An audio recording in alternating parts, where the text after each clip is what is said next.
ජේසු පිහිටයි ඔයාලා හැමෝටම.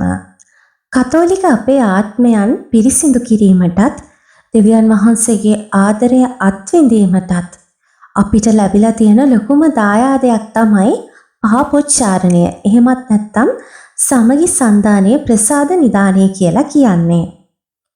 ඒ වුණාට සමහර අයට පාපොච්චාරණ කුටියකට යන්න බයක්, ලැජ්ජාවක් වගේ හැඟීමක් ඇති වෙනවා. ඒ මොකද තමන්ගේ පාපයන් පියතුමත් එක්ක කිව්වහම පියතුමා තමන් ගැන මොනවා හිතයිද, මොන විදිහේ කෝණයකින් පියතුමා තමන් දිහා බලයිද, මට මේ හැම පාපයක්ම කියන්න මතක් වෙයිද කියන ප්‍රශ්නය ඒගොල්ලන්ගේ හිතවල තියෙනවා. අද මම කතා කරන්න හදන්නේ පාපොච්චාරණයක් නිවැරදිව කරන්න සූදානම් වෙන්නේ කොහොමද සහ පාපොච්චාරණයක් කරන්නේ කොහොමද කියන එක ගැන. පාපොච්චාරණයක් කරන්න කලින් මුලින්ම අපේ හිතේ තියෙන ලැජ්ජාව සහ බය දුරු කරගන්න ඕනි. ඉතින් හොඳට මතක තියාගන්න පාපොච්චාරණයක් කරනකොට පාපොච්චාරණ කුටියේ අපි ඉදිරියේ ඉන්නේ පියතුමා වුණත් පියතුමාව නියෝජනය කරමින් එතන වැඩ සිටින්නේ අපිට අසීමිතව ප්‍රේම කරන අපේ කරුණාබරිත වූ ජේසුස් ක්‍රිස්තුස් වහන්සේ කියලා. ඉතින් උන්වහන්සේ අපි ඉපදෙන්නත් ඉඳලම අපි ගැන හොඳින් දැනගෙන හිටියා. ඒ නිසා අපේ හිතේ තියෙන හැම දෙයක්ම, අපේ පාපිෂ්ඨ ක්‍රියා හැම දෙයක්ම ජේසුස් වහන්සේ එක්ක කියන්න අපි ලැජ්ජා වෙන්නවත්, බය වෙන්නවත්, පැකිලෙන්නවත් හොඳ නැහැ. ඒ වගේම තමයි ඔයාලට හිතෙන්න පුළුවන් මගේ සමහර පාපයන් මම පියතුමා එක්ක කොහොම කියන්නද කියලා. එහෙම කිව්වහම පියතුමා මට වෛර කරයිද, මන් දිහා මොන විදිහේ කෝණකින් බලයිද කියන ප්‍රශ්නය ඇති වෙන්න පුළුවන්. එහෙමත් නැත්නම් පියතුමා මම මේ කියන දේවල් තවත් කාත් එක්ක හරි කියයිද කියන බයත් ඇති වෙන්න පුළුවන්. ඇත්තම කිව්වොත් පියතුමන්ලා බැඳී ඉන්නවා පාපොච්චාරණයේ රහස්‍යභාවය තම ජීවිත පූජාවෙන් පවා රකින්න. ඒ නිසා කිසිම වෙලාවක බය වෙන්න එපා. අනිවාර්යයෙන්ම ඔයාලගේ හැම පාපයක්ම පාපොච්චාරණයේදී කියන්න අමතක කරන්න එපා. මොකද උදාහරණයක් විදිහට ගත්තොත් අපි පාවිච්චි කරපු මේස් දෙකක් අපේ සාක්කුවේ දාගෙන ඉඳලා එක මේස් එකක් විතරක් එළියට දැම්මට ඒකේ අපිරිසිදුභාවය නැති වෙන්නේ නැහැ. මොකද තව මේස් එකක් අපේ සාක්කුව ඇතුලේ තියෙන නිසා. අන්න ඒ වගේ තමයි අපි පාපොච්චාරණයක් කරත් ඒක වළංගු වෙන්නේ නැහැ. අපි යම්කිසි පාපයන් සංගවාගෙන පාපොච්චාරණය කළොත්. අකීකරු පුත්‍රයාගේ උපමාව ඔයාලා දන්නවා ඇති. අකීකරු පුත්‍රයා එනකන් ඔහුගේ පියා බලාගෙන හිටියා වගේම අපිත් අපේ පාපයන්ට මනස්ථාපනය වෙලා සිත් හැරි එනකන් ජේසුස් වහන්සේ ආදරයෙන් බලාගෙන ඉන්නවා. උන්වහන්සේ කවදාවත් අපේ පාපයන්ට දඬුවම් කරන්නේ නැහැ. උන්වහන්සේ ආදරෙන් වැළඳ ගන්න තමයි බලාගෙන ඉන්නේ.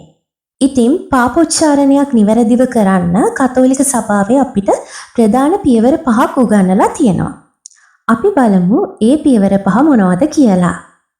පාපොච්චාරණය කරන්න යන්න කලින් නිස්කලංක තැනක වාඩි වෙලා ස්පීතු සාන්තු වහන්සේගේ ආලෝකය ඉල්ලලා යාචනා කරලා ඔයාගේ සිතින්, කයින්, වචනෙන්, ක්‍රියාවෙන් හෝ අතපසු වීමෙන් සිදුවුණු හැම පාපයක්ම මෙනෙහි කරන්න. ඒ කියන්නේ විශේෂයෙන්ම දසපනතට විරුද්ධව සහ සභාපනත් වලට විරුද්ධව ඔයාටින් යම් කිසි පාපයන් වෙලා තියෙනවා නම් ඒ දේවල් එකින් එක මෙනෙහි කරන්න. ඔයාට මතක තියෙන හැම පාපයක්ම ඔයාට අමතක වෙනවා වගේ තේරෙනවා නම් කොල කෑල්ලක ලියාගත්තත් ඒක ගැටලුවක් වෙන්නේ නැහැ. දෙවෙනි එක තමයි පව් සඳහා මනස්ථාපනය වීම. ඒ කියන්නේ අපි පාපයන් කරන එකෙන් අපි රිද්දන්නේ ඇත්තටම අපිට අසීමිතව ප්‍රේම කරන අපේ ජේසුට. ඉතින් ජේසුස් වහන්සේගේ ආදරයට තමයි අපි රිද්දන්නේ. ඒ වගේම අපි පාපයන් කරනකොට උන්වහන්සේ නැවත නැවතත් කුරුසය එනගසනු ලැබීමක් කරනවා. ඉතින් ඒ සියල්ලට අපි අවංකවම දුක් වෙලා මනස්ථාපනය වෙන්න ඕනේ පාපොච්චාරණයක් කරන්න කලින්. තුන්වෙනි එක තමයි නැවතෙම පාපයන් නොකිරීමට අදිෂ්ඨාන කර ගැනීම. ඒ කියන්නේ දැන් අපි පාපොච්චාරණය කරනකොට අපේ පෙර පාපයන් කියනවානේ. ඒ පාපයන් නැවත ඉස්සරහට අපෙන් නොවෙන්න අපි උපරිම උත්සාහ කරන්න ඕනේ. ඒක අපි තරයේ අදිෂ්ඨාන කරගන්න ඕනේ. ඊට පස්සේ හතරවෙනි එක තමයි පව් ප්‍රකාශ කිරීම. පියතුමා ඉදිරියට ගිහිල්ලා අපේ කරපු පාපයන් සරලව හෝ විස්තරාත්මකව පැහැදිලිව අපි කියන්න ඕනි හැබැයි හංගන්නේ නැතුව අපිට මතක ඇති පව් හැම එකක්ම අපි කියන්න ඕනි. අවසාන එක තමයි දඬුවම් පිළිගැනීම. අපි පව් කිව්වට පස්සේ පියතුමා අපිට දඬුවම් නියම කරනවා. ඒ දඬුවම් අපි ආදරයෙන් පිළිගන්න ඕනි. දඬුවම් කියලා කියන්නේ ඉතින් ඇත්තටම ඔය ලොකු දඬුවම් නෙමෙයි. දඬුවම් කියලා අපිට කියන්නේ නමෝ මරිය යාඥා 10ක් කියන්න. එහෙමත් නැත්නම් යම් කිසි සාන්තරයක් යාඥාවක් කියන්න. ඒ වගේ දේවල් තමයි අපිට දඬුවම් විදිහට ලැබෙන්නේ. දැන් මම ඔයාලට කියලා දෙන්නම් පාපොච්චාරණය කරන්නේ කොහොමද කියලා. පාපොච්චාරණය කරන්න කලින් පාපොච්චාරණයට පෙර යාඥාව කියලා එකක් තියෙනවා. කැමති නම් ඒක යාඥා කරලා තමන්ගේ හිත සූදානම් කරගෙන පාපොච්චාරණ කුටියට යන්න පුළුවන්. එහෙමත් නැත්නම් කෙලිම පාපොච්චාරණ කුටියට මම අර කියපු විදිහට සූදානම් වෙලා යන්න. ඒ ගියාට පස්සේ අපි කියන්න ඕනේ පියාණනි පෞකාරවුමා ආශිර්වාද කළ මැනව කියලා. ඊට පස්සේ පියතුමා අපෙන් අහනවා අවසාන වරට අපි පාපොච්චාරණය කරේ කවද්ද කියලා. එතකොට ඔයාලට සති කීපයකට පෙර හෝ මාස කීපයකට පෙර හෝ අවුරුදු කීපයකට පෙර හෝ ඔයාලා අවසානයේට පාපොච්චාරණය කරපු දවස කියන්න ඕනි. ඊට පස්සේ ඔයාට තියෙන්නේ ඔයා කරපු පාපයන්, ඒ කියන්නේ සිතින්, කයින්, වචනෙන්, ක්‍රියාවෙන් අතපසු වීමෙන් ඔයා කරපු පාපයන් සියල්ල එකින් එක පියතුමා ඉදිරියේ කියන්න. හොඳට මතක තියාගන්න පියතුමා එතන හිටියට පියතුමා තුළින් නියෝජනය වෙන්නේ අපේ ජේසුස් වහන්සේ. ඉතින් ජේසුස් වහන්සේ තමයි ඇත්තටම එතන වැඩ සිටින්නේ. පියතුමාට මතක නැහැ අපි කියන පාපයන් මොනවද කියලා. ඒ නිසා අනිවාර්යයෙන්ම හැම දෙයක්ම ලැජ්ජාවක් බයක් නැතුව කිසිම පැකිලීමකින් තොරව ඔයාලට කියන්න පුළුවන්. ඊට පස්සේ ඔයාලගේ මේ පාපයන් කියලා ඉවර වෙලා ඔයා කියන්න ඕනේ පියාණනි මාහට මතක ඇති පව් මෙපමණයි, මේවාටද මතක නැති පව්වලටද දඬුවම් සහ ක්ෂමාව ලබා දෙනු මැනව කියලා. ඊට පස්සේ පියතුමා අපිට අවවාද සහ අනුශාසනා ලබා දෙනවා. ඊට අනතුරුව තමයි උන්වහන්සේ අපට දඬුවම ලබා දෙන්නේ. ඒ ලබා දෙන දඬුවම අපි සතුටින් පිළිපදින්න ඕනේ.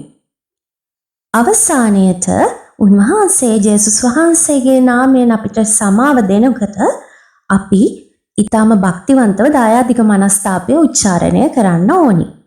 මේ විදිහට තමයි නිවැරදිව පාපොච්චාරණයක් කරලා අවසන් කරන්නේ. ඊට පස්සේ ඔයාලට පාපොච්චාරණ කුටියෙන් එළියට ආවට පස්සේ පාපොච්චාරණයට පසු යාචනාවක් තියෙනවා. කැමති නම් ඒක කියන්නත් පුළුවන්. ඊට පස්සේ ඔයාලට ලබා දුන්න දඬුවම ඔයා අනිවාර්යයෙන්ම පිළිපදින්න ඕනේ. මේ විදිහට තමයි පාපොච්චාරණයක් නිවැරදිව කරලා අවසන් වෙන්නේ. එතකොට ඔයාලට ඇත්තටම දැනෙන්න ගන්නවා ඔයාලා අලුතින්ම ඉපදුනා වගේ හැඟීමක්. ඒ කියන්නේ පාපොච්චාරණයක් කරලා ඔයාලා එළියට එනකොට ඇත්තටම ඔයා ඊටමත් පිරිසිදු ආත්මයකින් යුක්තව තමයි එළියට එන්නේ. එතකොට ඔයාට මානසික වශයෙන් ලොකු සතුටක් දැනෙන්න පටන් ගන්නවා. ඔයා නැවත ඉපදුනා වගේ හැඟීමක් දැනෙන්න පටන් ගන්නවා.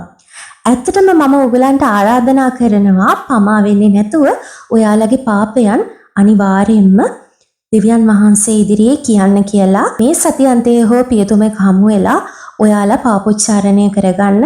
ඇත්තටම දෙවියන් වහන්සේගේ ආදරේ කරුණාව ගලාගෙන එන උල්පතක් වගේ තමයි පාපොච්චාරණය කියන්නේ. ඉතින් ඒ නිසා ඒ සක්‍රමේන්තුව අනිවාර්යෙන්ම අත්විඳින්න අත්දකින්න කියලා මම ඔයගලන්ගෙන් ආරාධනා කරනවා. මම හිතනවා මේකෙන් ඔයාලා යම් කිසි දෙයක් ඉගෙන ගන්න ඇති. ඔයාලට පාපොච්චාරණය කරන්න මොන හරි බයක් හිතේ තිබුණා නම්, ලැජ්ජාවක් හිතේ තිබුණා නම් ඒක පොඩ්ඩක් හරි අඩු වෙන්න ඇති කියලා මම විශ්වාස කරනවා. ඉතින් ඔයාලට තව මොන හරි ප්‍රශ්න තියෙනවා නම් අනිවාර්යයෙන්ම කමෙන්ට් එකක් දාන්න. මම ඔයගලන්ට කියපු පාපොච්චාරණයට පෙර යාචනාව, පසු යාචනාව සහ දායාදික මනස්ථාපනය ඩිස්ක්‍රිප්ෂන් එකේ දාන්න. ඔයාලා හැමෝටම දෙවියන් වහන්සේගේ ආදරේ කරුණාව නිරතුරුවම ලැබේවා කියලා ප්‍රාර්ථනා කරනවා. ජේසු පිහිටයි.